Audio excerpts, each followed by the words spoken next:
આવી ગયો? હા, ક્યારે આવ્યો? 6 વાગે. જયમો?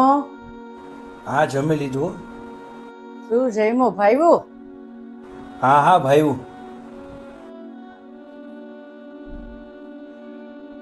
મને રોજ પૂછે છે આવીને, તું આવી ગયો, જમી લીધું ભાઈ? એ રોજ એક ને એક વાત, હવે હું કરવાની હોય. તમને મિસ કરે છે એટલે. મી શું કરે, એક ઘરમાં જ રહીએ છે. એક ઘરમાં રહી છે, સાથે નહીં ને. હા, મમ્મી મને ઘણી વાર કહેતા કે તમે નાના હતા ને તો તમે એને બહુ હેરાન કરતા, બહુ બદમાશી કરતા. પાથરેલું હોય ને હવાલા રાતના સુવા માટે બધાયનું તો તમે એ વીખી નાખતા, ઓઢવાના બધાયને ખોઈ નાખતા, ક્યાં કાયણા પાછળ ઓલા ટંકમાં ને એમ બધું નાખી દેતા. મમ્મી કપડાં ધોવા બેઠા હોય ને તો એનો સાબુ તમે લઈને ટાંકામાં નાખી આવતા. ઈ નાવાની ડોલ ભરીને બેસતા તો ઈ ડોલે તમે હંતાડી દેતા. ક્યાંક નાવા જેવા જાય ટુવાલ ઓલો લટકાવેલો હોય તો ટુવાલ તમે ફેંકી આવતા. કેટલી રીતે તમે, અને મમ્મીને પેટ પકડીને તમે એને હસાવતા.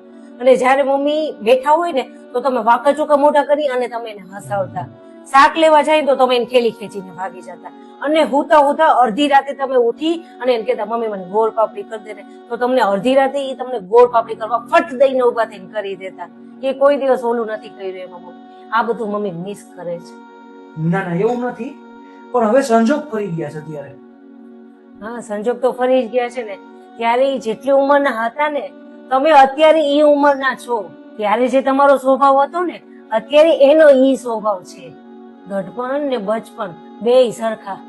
આ ઘરના બુઢિયાઓ છે ને, ઈ બહારનું પંજાબી ને ચાઇનીઝ ને એવું ન ભાવે ને. એને તો તમે એની પાસે 10 મિનિટ બેહો ને મીઠી મીઠી વાત કરો ને, ઈ એને ચાઇનીઝ પંજાબી માને. ઈ કે ભાઈને ફરવાને એમ ન જઈ શકે, પણ તમે એની પાસે અડધી કલાક બેસો ને તો એમ થાય કે ઓહો ક્યાંય ફરી આવી. એને એવું ફિલિંગ આવે. જેમ નાનપણમાં આપણે મા બાપ સિવાય કાંઈ ન દેખાતું ને, અત્યારે આ બુઢિયાઓને છોકરાઓ સિવાય કાંઈ ન દેખાતું હોય. ઈ છે ને તો એની યાર હસી ખેલી ને રમી લ્યો, બધું કરી લ્યો. પછી નહીં હોય તો તમે અફસોસ કરશો કે હવે કાંઈ નથી રહ્યું. એના કરતા મેં હરખી રીતે રહી ગયા હોત તો. કેમ કે દુનિયામાં બધુંય મળે છે પણ મા બાપ નથી મળતા.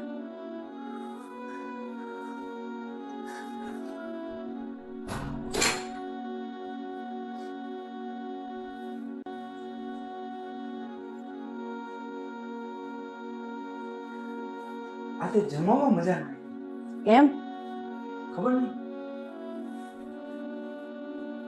પેલી ગોળ પાપડી કરી દઈશ પાછી પેલા. હા હા, હાલ બનાવી દઉં. સુંદર એકદમ સરસ બનાવી દઉં.